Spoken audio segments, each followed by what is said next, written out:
আরে মা, যে কোনো ধর্মীয় কিতাব তুলে নিন, ধর্মীয় বই তুলে নিন, তাতে লেখা আছে মায়ের পায়ের নিচে স্বর্গ, माँ के पैरों तले स्वर्ग है। अगर माँ के पैरों तले स्वर्ग है তাহলে মা সাম্প্রদায়িক হলো কি করে? একবার ভেবেছেন মা সাম্প্রদায়িক হলো কি করে? কিন্তু না, গায়ের জোর। গাইবেন না তো গাইবেন না, চলুন এটা ছেড়ে দিন। কিছুদিন আগে মধুবন্তী বলে একটি মেয়ে লালন ফকিরের মেলায় গান গাইতে গিয়েছিল, তাকেও ধমকি দেওয়া আছে এখানে মায়ের গান গাইবে না। এটা কি হচ্ছে? এটা আমাদের পশ্চিমবাংলা। তাই বলছি সময় এসেছে, এখন আর দেরি করবেন না। বাড়িতে বাড়িতে সবার বাড়িতে নিজে গিয়ে নিজের আত্মীয়দের বলুন এবার আমাদের একসাথে হয়ে ভোট করতে হবে, তবেই আমরা জিতব। মনে থাকবেন এই বাংলায় আমরা এতদিন অবধি খুব ভালোভাবে সুখে শান্তিতে ছিলাম। হিন্দু মুসলমানদের মধ্যে কোনো ঝগড়া ছিল না। এই যবে থেকে এই প্রশাসন এসছে তবে থেকে শুরু হয়েছে হিন্দু মুসলমানের বিচ্ছেদ। তার আগে তো কোনোদিন ছিল না, তার আগে যে যেরকম ভোট করেছি। আজকেই কেন হচ্ছে? ওই একটাই কারণ, তো উনি চান আমার ভোটগুলো পাক। পান না আপনি ভোট নিয়ে যান, আপনার ভোট, আমরা কেউ বাধা দেব না, কিন্তু আপনিও আমাদের ভোটে বাধা দেবেন না। কিন্তু তাহলে খেলা হবে, দুজনে মিলে মাঠে খেলবো, আর তারপরে পেনাল্টিতে গোল দেবো। জানি এবার আমার শেষ কর্তব্য করতে হবে, সেটা হলো ডায়লগ বলা। জল খান তো, আবার গুলিয়ে দেবে নয়তো।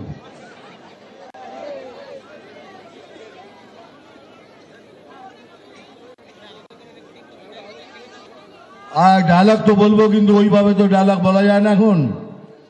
এটা একটা রাজনৈতিক মঞ্চ। ওই শালা মারবো এখানে, হ্যাঁ এইটাই বলতে পারবো না। আমাদের দিদি বলছে বাকি লাইনটা, ওই শালা মারবো এখানে আর খিচুড়ি খাবি এখানে সেখানে। নাম অভিমন্যু নাগ, আমি জল ঢোড়াও নই, বেলে বোড়াও নই, আমি জাত গোখরো। আমি জল ঢোড়াও নই, বেলে বোড়াও নই, আমি জাত গোখরো। এখন শুধু দুধ কলা খাই। নাম তুফান, বছরে এক আধবার আসি, যখন আসি তখন প্রলয় ঘটে, আর যখন যাই যারা নিজেকে ভগবান মনে করে তারা তাদের অস্তিত্ব খুঁজে বেড়ায়।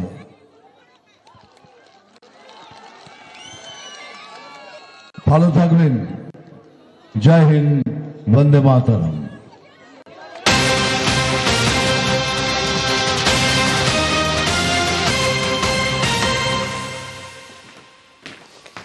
প্রশান্ত বর্মন, রাজগঞ্জের ভিডিও, জলপাইগুড়ি রাজগঞ্জের ভিডিও সুপ্রিম কোর্ট জানিয়ে দিয়েছে যদি প্রয়োজন হয় শুক্রবারের মধ্যে আত্মসমর্পণ না করলে তাহলে তদন্তের স্বার্থে পুলিশ চাইলে তাকে গ্রেপ্তার করতে পারে, গ্রেপ্তার হতে পারেন প্রশান্ত বর্মন। তাহলে রাজগঞ্জের ভিডিও এখন কে হবেন?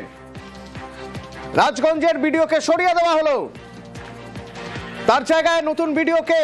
তার পরিচয় কি জানবো। শান্তনু রয়েছে সরাসরি আমার সঙ্গে। শান্তনু, প্রশান্ত বর্মন এখন আর রাজগঞ্জের ভিডিও থাকছেন না, তাহলে রাজগঞ্জের ভিডিও হিসেবে কে এলেন?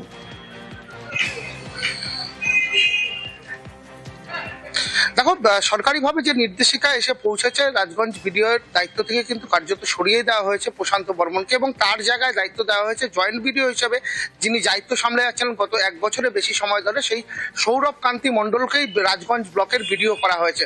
অর্থাৎ ভিডিওর যে আর্থিক এবং প্রশাসনিক যে দায়িত্বভার থাকে সেই সমস্ত দায়িত্বভারই কিন্তু দেওয়া হয়েছে জয়েন্ট ভিডিও সৌরভ কান্তি মণ্ডলকে। অর্থাৎ আজকে দুপুরের পর থেকে কিন্তু সৌরভ কান্তি মণ্ডল যিনি জয়েন্ট ভিডিও ছিলেন তিনি কিন্তু ভিডিও চেয়ারে এসে দায়িত্বভার গ্রহণ করেছেন এবং তিনি দায়িত্বভার গ্রহণ করার কিছুক্ষণের মধ্যে আমরা যেটা দেখতে পেয়েছি, তাকে সংবর্ধনা দিতেও এসেছেন রাজগঞ্জের যিনি বিধায়ক রয়েছেন খগেশ্বর রায়, এবং তিনি তাকে সংবর্ধনা দিয়ে তার দায়িত্ব এবং তিনি যাতে যথেষ্টভাবে পালন করেন সেই শুভকামনা জানিয়ে গেছেন তাকে।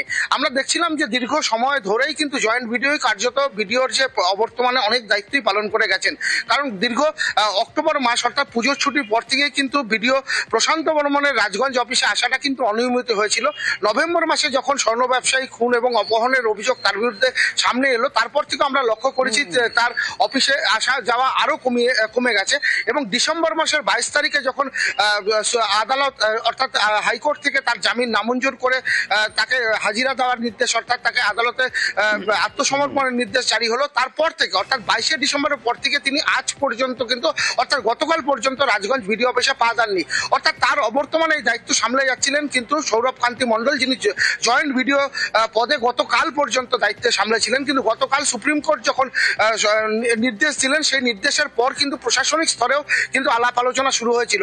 আমরা যদি দেখি যে গতকালকে কিন্তু নির্ণয় হয়ে গেছিল যে প্রশান্ত বর্মনকে তার দায়িত্ব থেকে সরিয়ে একজনকে দায়িত্ব দেওয়া হবে, কিন্তু কে হবেন এই দায়িত্ব অর্থাৎ কাকে ভিডিও হিসাবে দায়িত্ব দেওয়া হবে সেই নিয়ে আলোচনা চলছিল এবং সকালের পর বিষয়টি স্পষ্ট হয়ে যায়।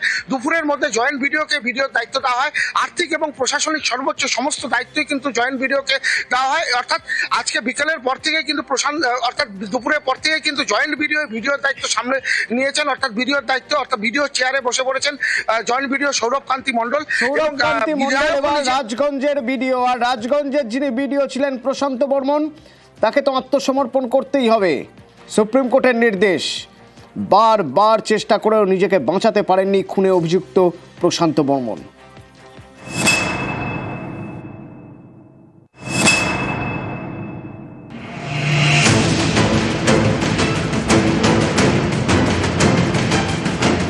সল্টলেকের দত্তাবাদের সোনা ব্যবসায়ী স্বপন কামিল্লা, তাকে খুনে অভিযুক্ত জলপাইগুড়ির রাজগঞ্জের ভিডিও প্রশান্ত বর্মন নিজেকে বাঁচানোর আপ্রাণ চেষ্টা করেছিলেন কিন্তু পারলেন না। সোমবার সুপ্রিম কোর্টে বিচারপতি রাজেশ বিন্দাল এবং বিচারপতি বিজয় বিষ্ণুই নির্দেশ দেন, আগামী শুক্রবারের মধ্যে রাজগঞ্জের ভিডিওকে আত্মসমর্পণ করতেই হবে। পুলিশ যে আদালতে মামলা করেছে সেই আদালতে আত্মসমর্পণ করতে হবে ভিডিওকে। এদিন শুনানিতে রাজগঞ্জের ভিডিও প্রশান্ত বর্মনের আইনজীবী বলেন, ঘটনার দিন প্রশান্ত বর্মন সেখানে ছিলেন না। তখন রাজ্যের আইনজীবী বলেন, সিসি ক্যামেরার ফুটেজে দেখা গিয়েছে ঘটনাস্থলে প্রশান্ত বর্মন ছিলেন, তার সরকারি গাড়িতে দুজনকে তোলেন, তাদের নিয়ে যান নিউ টাউনের বহুতলে, সেখানে দুজনকে অত্যাচার করা হয়, একজন মারা যান, একজন আহত হন। ভিডিও তার ক্ষমতার অপব্যবহার করেছেন। দুপক্ষের সওয়াল জবাবের পর সুপ্রিম কোর্ট নির্দেশ দেয়, আগামী শুক্রবারের মধ্যে ভিডিওকে আত্মসমর্পণ করতেই হবে। সুপ্রিম কোর্ট ফাইনালি আজকে ওনার যে আবেদন ছিল, হাইকোর্টের যে অর্ডার ছিল সেই অর্ডারটাকেই বহাল রেখেছেন এবং আরো টাইমলাইন স্টিপুলেট করে দিয়েছেন। 23rd of জানুয়ারির মধ্যে ওনাকে সারেন্ডার করতে হবে before the concern court. Appear করার পর স্টেট গভর্নমেন্ট যদি কোনো remand application for custody apply করে সেটাও কোর্ট কনসিডার করবে ম্যাজিস্ট্রেট, আর উনি যদি বেল অ্যাপ্লিকেশন ফাইল করেন সেটাও কোর্ট কনসিডার করবে। প্রশান্ত বর্মন আমার স্বামী খুনি, আমার স্বামী নির্দোষ। সুপ্রিম কোর্ট নির্দেশ দিয়েছেন, তাকে গ্রেফতার করছে। যেমনিতে আমার স্বামীকে কঠোর শাস্তি দিয়েছে সেমনিতে কঠোর শাস্তি দিতে চাই আমি, তাকে ফাঁসিতে চড়িতে চাই। রাজগঞ্জের ভিডিও প্রশান্ত বর্মন, তার বিরুদ্ধে খুনের অভিযোগ করে নিহত সোনা ব্যবসায়ীর পরিবার। এরপর থেকে নিজেকে বাঁচাতে বারবার চেষ্টা করেন ভিডিও।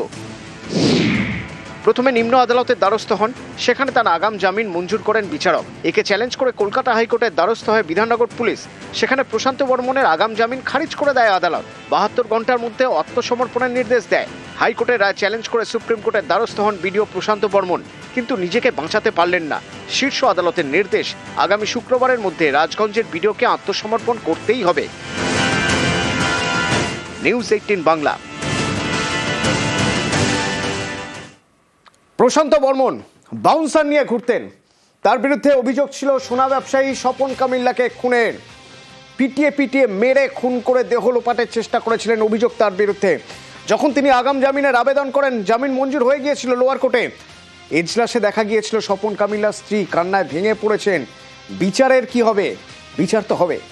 সুপ্রিম কোর্ট জানিয়ে দিয়েছে আত্মসমর্পণ করতে হবে, অ্যারেস্ট হতে পারেন প্রশান্ত বর্মন।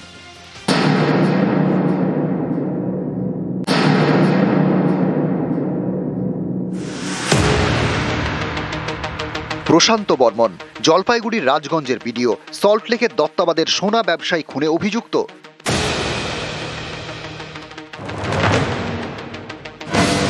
সোমবার সুপ্রিম কোর্ট নির্দেশ দিয়েছে শুক্রবারের মধ্যে ভিডিও প্রশান্ত বর্মনকে আত্মসমর্পণ করতেই হবে, অর্থাৎ বল এবার পুলিশের কোর্টে।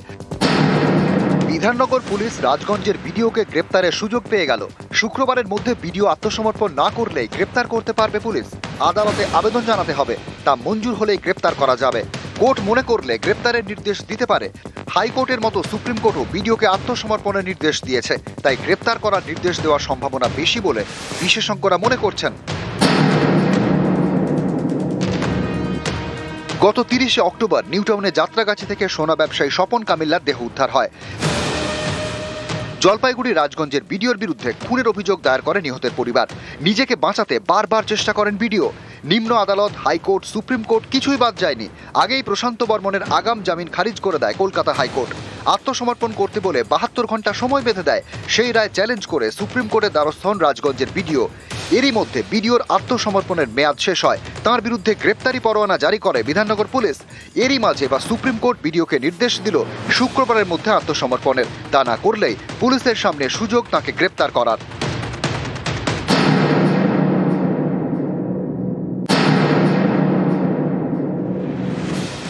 এখন রাজ্যে এসআইআর চলছে। একজন ভিডিও কাজ করছেন ইলেকটোরাল রেজিস্ট্রেশন অফিসার হিসেবে। এসআইআর শুনানিতে কাকে ডাকা হবে, তালিকায় কার নাম থাকবে, কার নাম বাদ যাবে, এসবের দায়িত্ব ভিডিওর। কাজে ভুল হলে ভিডিওর বিরুদ্ধে কড়া পদক্ষেপের হুঁশিয়ারি দিয়েছে নির্বাচন কমিশন। সেখানে রাজগঞ্জের ভিডিও যেন ব্যতিক্রম। তিনি দীর্ঘদিন অফিসেই যান না। অভিযোগ, গত 23শে ডিসেম্বর থেকে অফিসে যাননি রাজগঞ্জের ভিডিও প্রশান্ত বর্মন। অনেকেরই প্রশ্ন, এই ভিডিওর বিরুদ্ধে কেন বিভাগীয় তদন্ত করা হয়নি? কেন ভিডিওর বিরুদ্ধে কড়া ব্যবস্থা নেয়নি নির্বাচন কমিশন? এই ভিডিও কি এতই প্রভাবশালী? আমি একটা কথা বলছি, চক্রান্তকারীদের চক্রান্ত থাকবে না, দাবাংই থাকবে। কে কি অত প্রভাবশালী? আজ পর্যন্ত তাকে গ্রেপ্তার হচ্ছে না। আমি চাই তাকে গ্রেপ্তার করতে, একটু কঠোর শাস্তি দিতে চাই। নিউজ 18 বাংলা। সুপ্রিম কোর্ট বলেছে প্রশান্ত বর্মনকে আত্মসমর্পণ করতে হবে শুক্রবারের মধ্যে টাইম। পুলিশ কি ভেবেছে? পুলিশ কি করবে? পরবর্তী পদক্ষেপ কি হতে পারে পুলিশের? গ্রেপ্তার হবেন প্রশান্ত বর্মন? জানবো। আমার সঙ্গে রয়েছেন অনুপ। সরাসরি একবার অনুপের সঙ্গে কথা বলবো। অনুপ, বিধাননগর পুলিশ কি করতে চাইছে? সুপ্রিম কোর্টের নির্দেশের পরে কিন্তু আরো কড়া মনোভাব বিধাননগর পুলিশের, এবং নির্দেশের পরে ভিডিওর বিরুদ্ধে পরবর্তী পদক্ষেপ কি হবে সেই নিয়ে ইতিমধ্যেই পুলিশের মধ্যে একটি বৈঠক হয়। বেশ কিছু আইনি পরামর্শ নেওয়া হয়েছে পুলিশের পক্ষ থেকে, এবং সুপ্রিম কোর্টের নির্দেশের পরে বিধাননগর পুলিশের পক্ষ থেকে বিধাননগর আদালত থেকে শুক্রবারের মধ্যে তিনি হাজির হবেন, এবং সেখানে যাতে কোর্ট লক আপ করা হয়, এবং সেখান থেকে তারা জানাচ্ছেন যে তাকে কিন্তু হেফাজতে নিয়ে জিজ্ঞাসাবাদ করার আবেদন জানানো, অর্থাৎ ভিডিও যখনই কলকাতায় আসবে তার পরবর্তীতে বিধাননগর আদালতের সম্মুখীন হবে, তাকে যেন কোর্ট লক আপ করা হয়। পরবর্তী ক্ষেত্রে তারা কিন্তু হেফাজতের এই আবেদন জানায়। ইতিমধ্যে বিধাননগরের পুলিশের পক্ষ থেকে বিধাননগর এসির যে আদালত, সেই আদালতকে ইতিমধ্যেই গোটা বিষয়কে স্পষ্ট করা হয়েছে। অন্যদিকে ভিডিওর যে গতিবিধি, বর্তমানে ভিডিও কোথায় রয়েছে এবং তার গতিবিধি কি, এই গোটা বিষয় কিন্তু পুলিশের পক্ষ থেকে নজর রাখা হচ্ছে। সুপ্রিম কোর্টের যে নির্দেশ, সেই নির্দেশের পরবর্তী ক্ষেত্রে কিন্তু মনে করা হচ্ছে ভিডিও যেখানে আছেন সেখান থেকে অন্যত্র কোথাও যেতে পারেন। যদি না গিয়ে থাকেন যে আদালতে আছেন, সেক্ষেত্রে সেখান থেকে তাকে যেমন গ্রেপ্তার করা হবে বলে এমনটা বলা হচ্ছে, হেফাজতে আবেদন করা হবে। না হলে যদি অন্যত্র কোথাও যায়, সেক্ষেত্রে তার গতিবিধি সমস্তটাই পুলিশকে নজরে রেখেছে, এবং সুপ্রিম কোর্টের যে নির্দেশ, সেই নির্দেশের পরে কিন্তু এই কড়া মনোভাব বিধাননগর পুলিশের। ধন্যবাদ।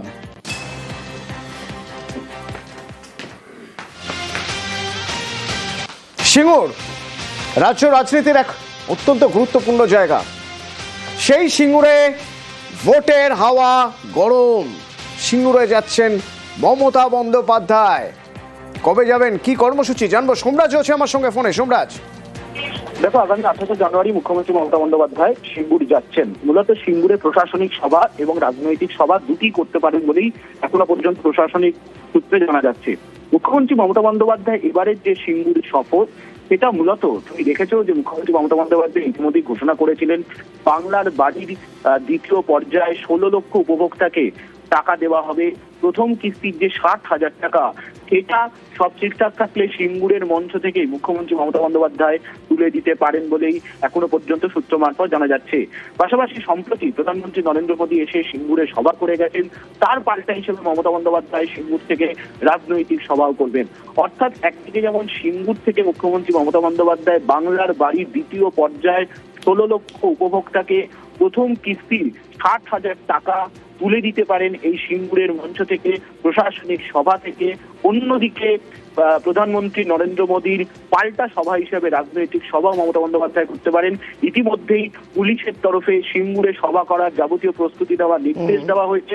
অন্যদিকে সাংগঠনিকভাবে সবার নির্দেশ বা প্রস্তুতি নেওয়ার নির্দেশ দেওয়া হয়েছে বেচারাম মান্নাকেও বলেও এখনো পর্যন্ত সূত্র মারফত জানা যাচ্ছে।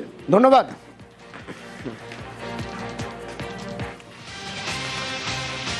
আজ বিজেপির সর্বভারতীয় সভাপতি পদে এলেন নীতিন নবীন, আর সেই অনুষ্ঠানে নরেন্দ্র মোদী তিনি দাবি করলেন যে এককভাবে যে যে রাজ্যে এসেছে, ক্ষমতায় এসেছে বিজেপি, সেই রাজ্যগুলোর মধ্যে অসম, ত্রিপুরা, হরিয়ানা, উড়িষ্যার কথা তো বলতেই হবে। পাশাপাশি বাংলা প্রসঙ্গ টেনে আনলেন, বললেন তেলেঙ্গানা, বাংলায় বিপুল বিপুল সমর্থন রয়েছে পদ্ম শিবিরের।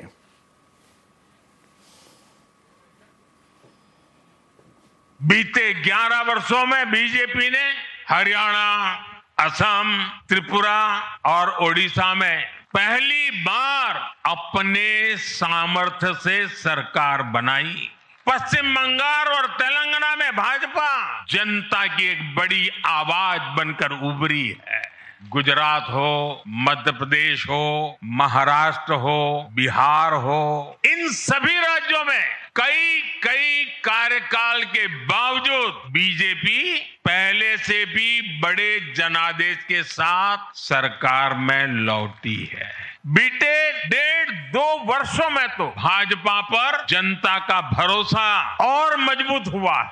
विधानसभा हो या स्थानीय निकाय, बीजेपी की स्ट्राइक रेट अभूतपूर्व रही है।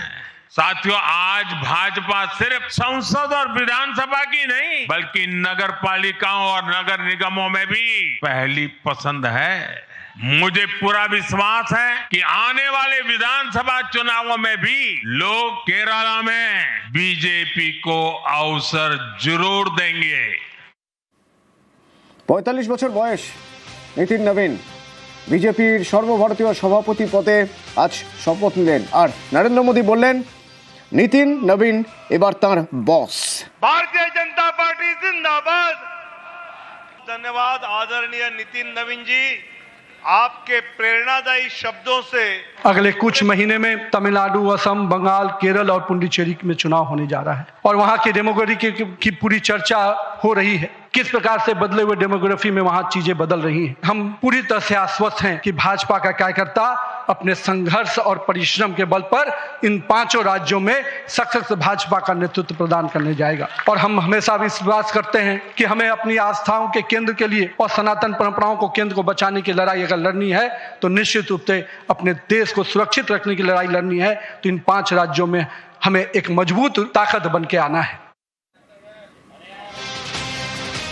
বেশ কয়েকটা জায়গায় ছবি দেখাতে চাইবো আপনাদের, যেখানে যেখানে এসআইআর হিয়ারিং এ হয়রানির অভিযোগ তুলে দুমদুমার কাণ্ড। প্রথমেই বাসন্তী ছবি দেখাতে হবে, তার কারণ বিডিও অফিসের পাশে যে কর্মতীর্থ সেখানেই হয়েছিল হিয়ারিং এর জায়গা। তো সেখানে দেখা গেল তুলকালাম ঘটনা, বেধড়ক মারধর, ভাঙচুর।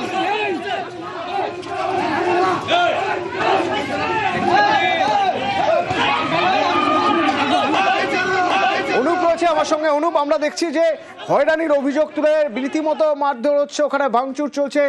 এক ব্যক্তিকে ধরে যে পারছেন মেরে যাচ্ছেন, তাকে তাড়া করা হচ্ছে, রীতিমতো ছুটিয়ে ছুটিয়ে মারা হচ্ছে। কে ওই ব্যক্তি, তার কি অপরাধ?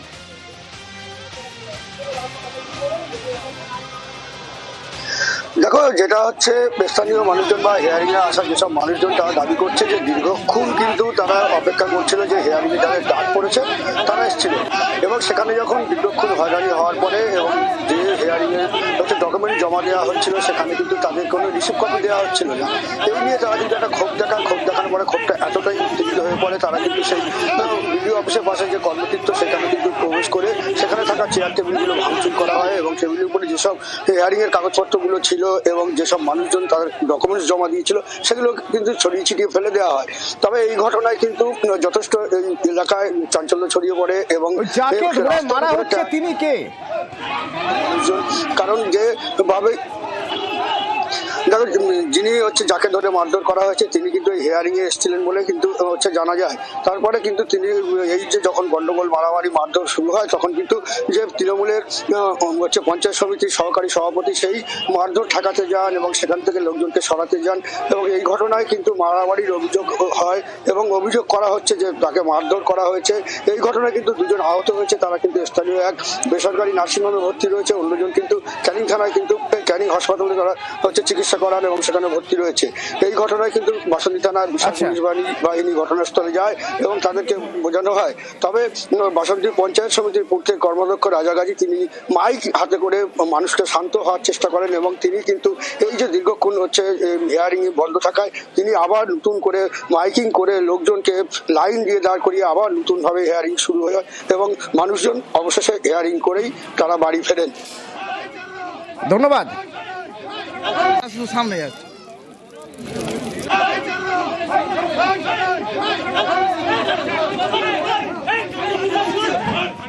ভাঙচুর করেছে যারা জনসাধারণ, তাদের কাছে যারা কাগজপত্র জমা দিচ্ছে তারা পরিষ্কার বলছে যে আমরা যে কাগজটা জমা দিচ্ছি তার জন্য আমাদের একটা রিসিপ্ট কপি দাও, সেটা তার কোনো সদুত্তর দিচ্ছে না। আমি যে রিসিপ্ট কপিটা দিচ্ছি কালকের আমার এই রিসিপ্ট কপিটা এখানে থাকবে কি, আমি বলে দেবে যে তুমি হিয়ারিংয়ে আসুনি, তার কাছে আমাদের কি প্রমাণ থাকবে, কি তথ্য থাকবে, রিসিপ্ট কপি না দেওয়ার কারণে ভাঙচুর। দক্ষিণ চব্বিশ পরগনার দিকে দিকে বিক্ষোভ আপনাদের দেখাই। মাদারপাড়া এবং আবাদ ভগবানপুরের ছবি দেখুন, রাস্তায় আগুন জ্বালিয়ে হিয়ারিং হয়রানির প্রতিবাদ করা হচ্ছে। আনিসুদ্দিন রয়েছেন আমার সঙ্গে ফোনে। কি অবস্থা আনিসুদ্দিন? দেখো এখনো পর্যন্ত পরিস্থিতি অনেকটা নিয়ন্ত্রণে, তবে যেটা দিকে দিকে দক্ষিণ চব্বিশ পরগনায় যেভাবে এশায়ার হয়রানির অভিযোগ তোলা হচ্ছে এবং সেইখানে কিন্তু আজ অর্থাৎ ধোলা থানার দুটি জায়গায় একেবারেই বাগারপাড়া এলাকা যে রামগঙ্গা রোড সেখানেই সকাল থেকে এলাকার যারা ভোটার ছিলেন তারা টায়ার জ্বালিয়ে রাস্তা অবরোধ করে বিক্ষোভ দেখাতে থাকেন এবং অন্যদিকে একেবারেই আবাদ ভগবানপুর এলাকায় যেখানে তুমি জানো যে এশায়ার নোটিশ পেয়ে ভিন রাজ্যে পরিযায়ী শ্রমিকের মৃত্যু হয়েছিল যে আবাদ ভগবানপুরে, সেখানেও কিন্তু টায়ার জ্বালিয়ে রাস্তার উপরে পথ অবরোধ করে বিক্ষোভ দেখাতে থাকেন। বিক্ষোভকারীদের মূলত অভিযোগ তারা নথি জমা করছে কিন্তু তারপরেও তাদেরকে শুনানিতে ডাকা হচ্ছে এবং এই এশায়ার শুনানি থেকে তাদেরকে হয়রানির শিকার হতে হচ্ছে। এই প্রতিবাদ জানিয়ে কিন্তু তারা এই পথ অবরোধ এবং টায়ার জ্বালিয়ে বিক্ষোভ দেখাতে থাকে। পরবর্তী সময়ে ধোলার থানায় পুলিশ ঘটনাস্থলে পৌঁছায় এবং পরিস্থিতি নিয়ন্ত্রণে আনে।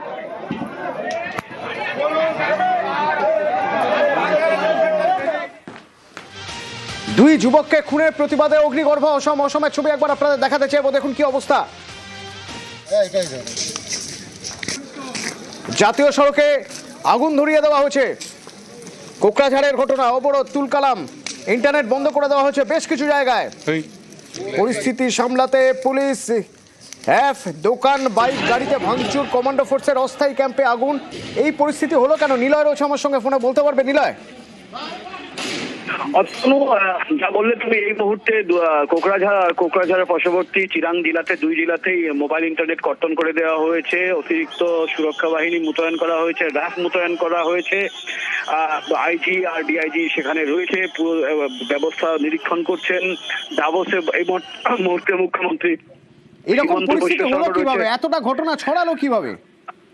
ব্যাপারটা সোমবারে অ্যাকচুয়ালি একটা বলিউড পিকআপ ভ্যানে 5 জন যুবক ফিরছিল একটা নিজের কর্মক্ষেত্র থেকে। সেখানে ফেরার পথে এই কৈরাবাড়ি, যেটা প্রায় কোকরাঝাড় থেকে 1.5 কিলোমিটার দূরে, কৈরাবাড়ি পুলিশ স্টেশন থেকে সামনেই একটি জায়গাতে অ্যাক্সিডেন্ট হয়। অ্যাক্সিডেন্টের পরে সেখানে সেই জায়গার মানুষ বেরিয়ে আসে আর এই যুবক 5 জন যে যুবক ছিল তাদের সাথে এক মুঠভেড় হয়, এক সংঘর্ষ সংঘর্ষ হয়, মারপিট হয়। মারপিটের পরে যে একজন যুবক যে রাজু বিস্মিত সেখানে রাজু বিস্মিতের মৃত্যু হয় এবং আরো বাকি 4 জনকে কোকরাঝাড় মেডিকেল কলেজে দাখিল করা হয়। আর আজকে সকালে আরেকজন যুবক মুরমুর মৃত্যু হয়। তো এই পুরো ঘটনাতে তারপরে দাউ দাউ করে জ্বলতে থাকা আগুন, পুলিশ সামাল দিতে পুলিশকে নামতে হয় এবং অতিরিক্ত পুলিশ নামে